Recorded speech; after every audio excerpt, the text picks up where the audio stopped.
Assalamualaikum warahmatullahi wabarakatuh. Selamat pagi Bu Feni dan juga teman-teman semuanya. Sebelumnya kami dari kelompok 5 mengucapkan terima kasih kepada Bu Feni yang telah memberikan kami kesempatan untuk presentasi online pada hari ini. Materi yang akan kami bawakan yaitu mengenai kerangka inovasi. Sebelum masuk pembahasan, izinkan kami untuk memperkenalkan anggota dari kelompok kami. Next. Yang pertama ada Nafila Imaniga dengan NPM 220140. Selanjutnya saya sendiri, Muslimah Puji Astuti dengan NPM 230091. Selanjutnya Nita Rahayu dengan NPM 230096. Selanjutnya ada Sri Lestari dengan NPM 230097. Selanjutnya Rifka Anissa dengan NPM 230098. Dan yang terakhir Rizky Amalia dengan NPM 2300100. Next.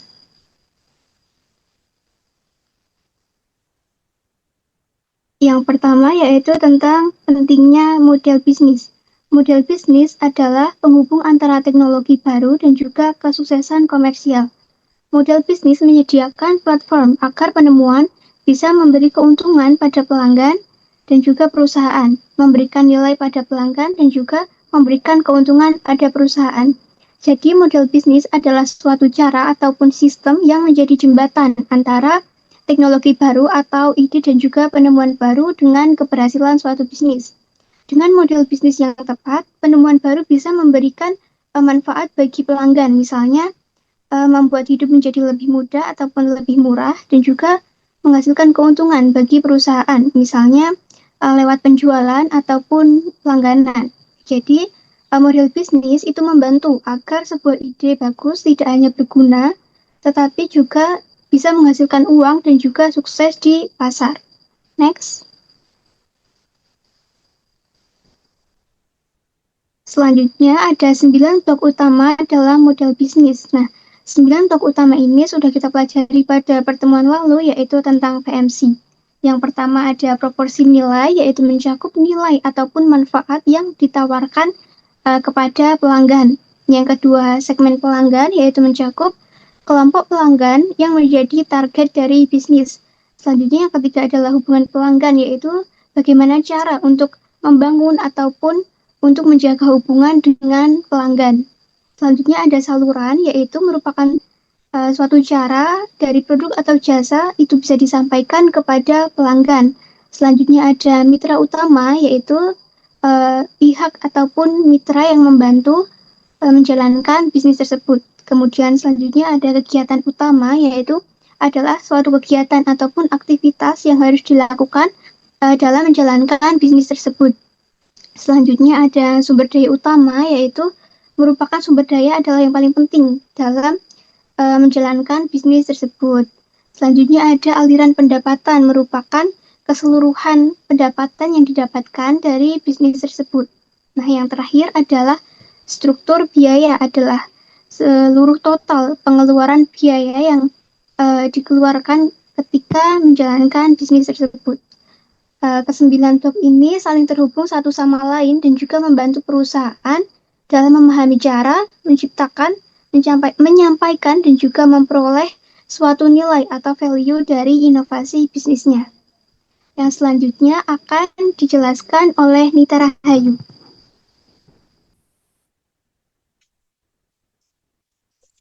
Nah, selanjutnya ada air terjun dan silo. Inovasi dikelola melalui metode air terjun tradisional. Tampaknya tidak pantas untuk mengajari perusahaan besar mengenai pentingnya model bisnis. Mereka bisa meraih kebesaran karena menentukan model bisnis yang menguntungkan sehingga bertumbuh besar dan sukses. Setiap proyek baru yang dijadikan oleh perusahaan harus memiliki proyeksi keuntungan dan praktik manajemen yang meresap dan mengakar ke dalam budaya perusahaan yang melalui 4 elemen kunci. Yang pertama ada pekerja di perusahaan, yang kedua ada struktur yang dibuat bagi pekerja. Ketiga ada proses yang digunakan untuk memberi nilai. Yang keempat ada KPI atau Key Perform indikator yang menilai pekerjaan mereka. Next.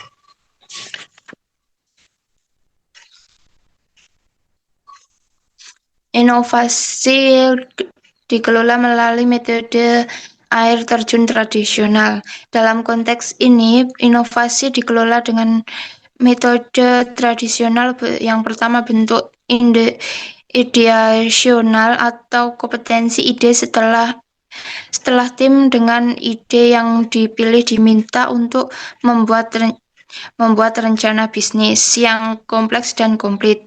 Yang kedua adalah rencana bisnis, yaitu perusahaan membuat rencana bisnis untuk produk tersebut dan menghabiskan waktu yang cukup lama untuk pengembangan produk. Yang ketiga, pengembangan produk, yaitu perusahaan mengarahkan departemen-departemen yang terkait di perusahaan.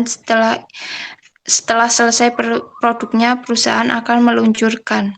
Yang keempat ada peluncuran, yaitu proses peluncuran pemasaran dimulai dari saat itu pelanggan dapat melihatnya. Tantangan baru benar-benar ada ketika perusahaan dimulai beralih dari tahap ide ke tahap perencanaan bisnis. Next.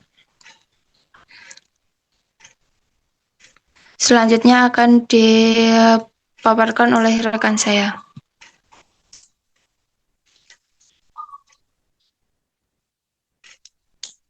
Yang selanjutnya yaitu ada perencanaan bisnis atau bereaksi.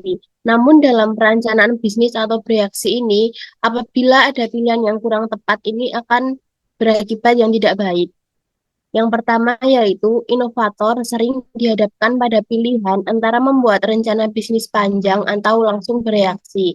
Yang kedua, banyak yang menganggap inovasi bisa direncanakan secara linear dan pasti berhasil jika mengikuti rencana. Yang ketiga, pandangan ini tidak selalu benar karena inovasi bersifat dinamis dan penuh ketidakpastian. Yang terakhir yaitu diperlukannya fleksibilitas, eksperimen, dan penyesuaian terhadap perubahan pasar dan kebutuhan pelanggan.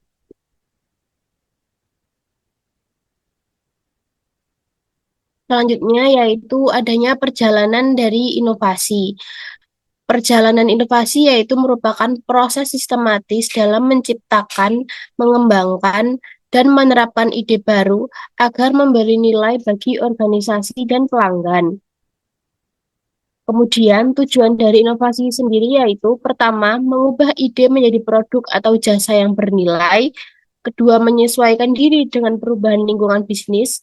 Yang ketiga, menciptakan keunggulan kompetitif berkelanjutan. Nah, di sini ada beberapa persoalan inovasi. Yang pertama yaitu adanya pencarian atau searching, yaitu mencari peluang inovasi dari berbagai perubahan teknologi, pasar, atau kebutuhan pelanggan sehingga menemukan peluang ide baru. Yang kedua yaitu pemilihan atau selecting, yaitu menentukan ide yang paling potensial untuk dikembangkan sesuai strategi organisasi. Yang ketiga itu implementasi atau implementing, yaitu mengubah ide menjadi produk atau proses nyata melalui eksperimen dan pengujian. Yang keempat yaitu pembelajaran atau learning, mengevaluasi hasil inovasi untuk memperbaiki proses berikutnya. Dan yang terakhir yaitu adanya penyebaran atau diffusing, yaitu dengan menyebarluaskan hasil inovasi agar memberikan manfaat luas bagi organisasi dan pasar. Nah, di sini ada sebuah contoh, yaitu Google X ini didirikan sebagai sebuah laboratorium penelitian oleh Google untuk bisa menjalankan moonshot atau proyek besar. Salah satu contoh proyeknya adalah mobil Near Sopir yang merupakan taruhan besar, tetapi akan menjadi hal revolusioner jika berhasil. Setelah berganti nama menjadi X di bawah sistem baru Alphabet, divisi Litbang ini juga bertugas mengubah proyek Moonshot menjadi bisnis yang sukses. Upaya ini dilakukan untuk menghindari kesalahan laboratorium Litbang sebelumnya seperti Bell Labs dan PARC yang hanya berfokus pada riset tanpa penerapan. Sehingga dalam prosesnya ini, X menerapkan langkah menengah yang disebut The Foundry. Fokus langkah ini adalah membantu para inovator di X menguji ide-ide mereka di pasar dan menemukan model bisnis yang sukses, yakni keuntungan yang berkelanjutan dan model pendapatan. Selanjutnya akan dijelaskan oleh rekan saya.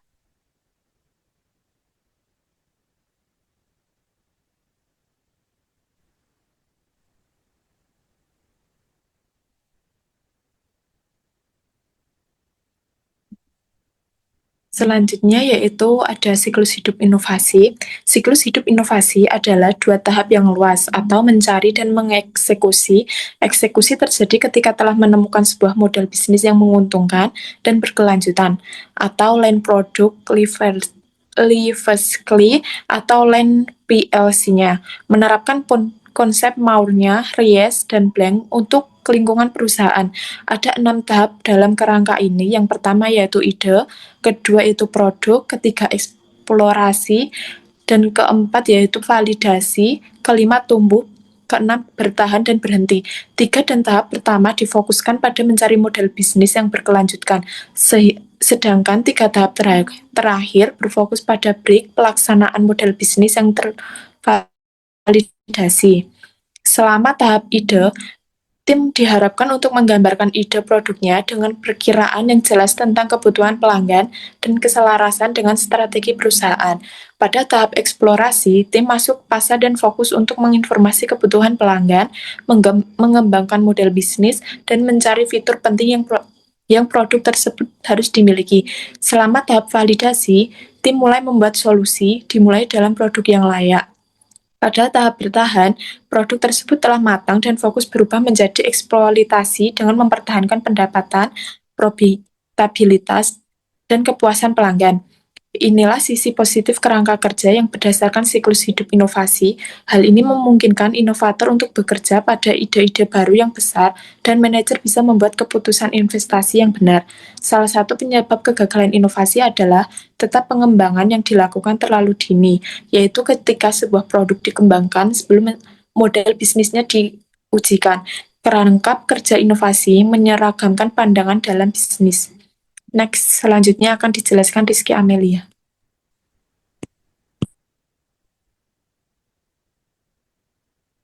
Baik, yang selanjutnya yaitu kerangka kerja startup, yaitu dengan menggabungkan semuanya. Pada kerangka kerja startup ini sendiri terdapat 4 tahap sederhana untuk inovasi. Yang pertama yaitu mengadakan ide. Dalam lingkungan kerja yang terbuka dan juga kolaboratif, ide bisa datang dari siapa saja. Setiap karyawan dapat menghasilkan ide berdasarkan pengalaman dan juga wawasan yang mereka miliki. Perusahaan perlu memiliki wadah atau platform untuk menampung ide-ide tersebut.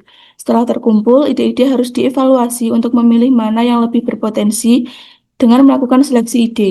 Kemudian, ide terpilih dikaji kembali dengan melakukan review ide agar lebih matang, serta diuji untuk melihat kemungkinan keberhasilannya.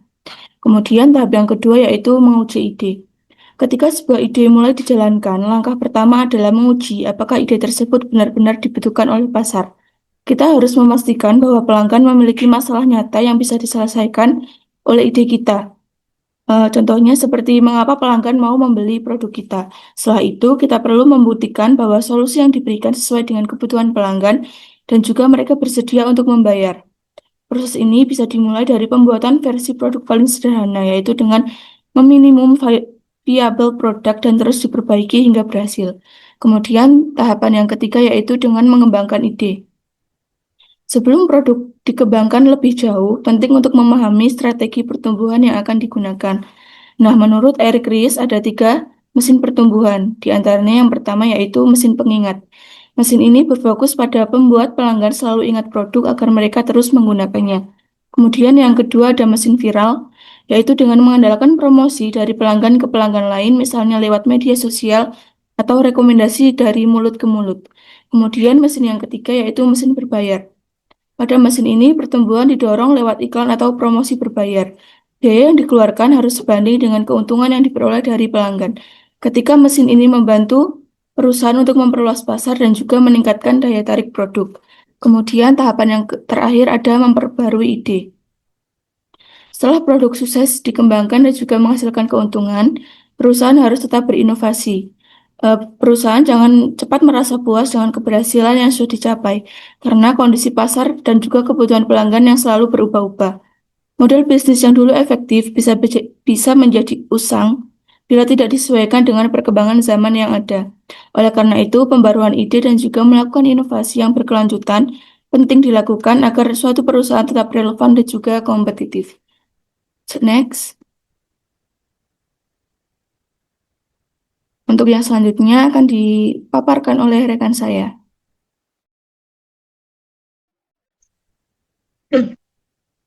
Baik, selanjutnya yaitu kita akan membahas tentang siklus adopsi inovasi. Nah, siklus ini menjelaskan bagaimana orang atau kelompok mengadopsi suatu inovasi atau teknologi baru secara bertahap. Nah, dalam teori ini terdapat 5 kelompok pengguna. Yang pertama adalah inovator. Nah, mereka ini adalah orang-orang yang berani mengambil resiko dan mencoba hal baru meskipun belum pasti berhasil. Biasanya mereka itu sangat terbuka terhadap perubahan dan teknologi baru. Kemudian yang kedua ada pengguna awal. Mereka juga cukup cepat mencoba hal baru, tapi lebih hati-hati dibanding inovator. Mereka juga biasanya menjadi contoh bagi orang lain untuk mengikutinya. Kemudian yang ketiga mayoritas pengguna awal. Kelompok ini baru mulai menggunakan inovasi setelah melihat hasil nyata dari pengguna sebelumnya. Nah, jadi mereka itu menunggu bukti bahwa inovasi itu benar-benar bermanfaat atau tidak. Kemudian yang keempat, mayoritas pengguna akhir. Mereka lebih skeptis atau ragu dan baru mau mencoba setelah banyak orang lain itu membuktikan keefektifannya. Kemudian yang terakhir ada kelompok kolot atau laggard. Mereka adalah orang-orang yang paling lambat dan menerima inovasi karena mereka itu nyaman dengan cara lama dan enggan berubah. Nah, dalam konteks manajemen inovasi ini, perusahaan itu perlu memahami pola ini agar tahu kapan dengan kepada siapa inovasi baru itu sebaiknya diperkenalkan. Nah, biasanya perusahaan itu akan bekerja sama dengan inovator dan pengguna awal untuk menguji dan menyempurnakan produk sebelum diluncurkan secara luas ke pasar. Next.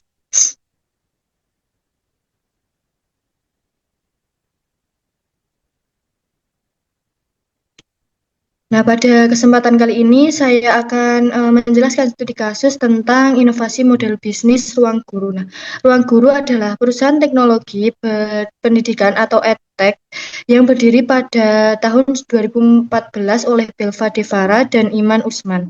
Mereka melihat masalah besar di dunia pendidikan Indonesia, yaitu masih banyak siswa yang kesulitan mendapat akses belajar berkualitas, terutama di daerah-daerah yang terpencil. Nah, dari masalah itu muncul ide inovatif yang membuat aplikasi belajar online yang bisa diakses kapan saja dan di mana saja. Nah, dalam kerangka inovasi, Ruang Guru itu melalui beberapa tahap. Yang pertama yaitu pada tahap pencarian. Nah, mereka menemukan peluang bahwa banyak siswa ini ingin belajar tetapi terbatas oleh waktu dan biaya. Kemudian yang kedua pada tahap pemilihan. Ide yang dipilih adalah membuat platform digital berisi video pembelajaran interaktif. Kemudian yang ketiga pada tahap implementasi. Tim dari Ruang Guru ini membuat aplikasi dan website yang menyediakan kelas online, latihan soal, dan video belajar. Next.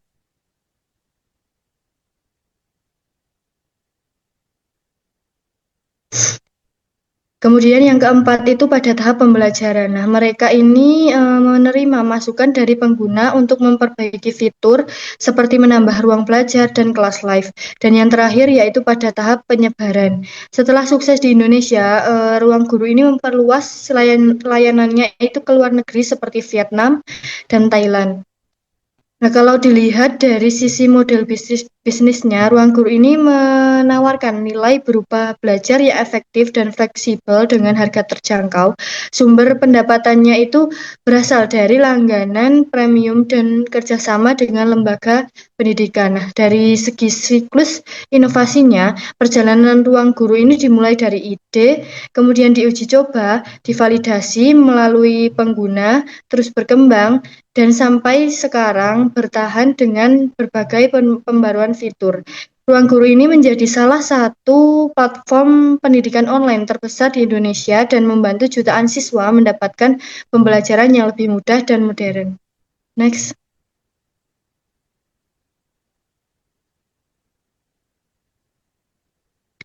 Mungkin sekian presentasi dari kelompok kami, kurang lebihnya mohon maaf. Wassalamualaikum warahmatullahi wabarakatuh.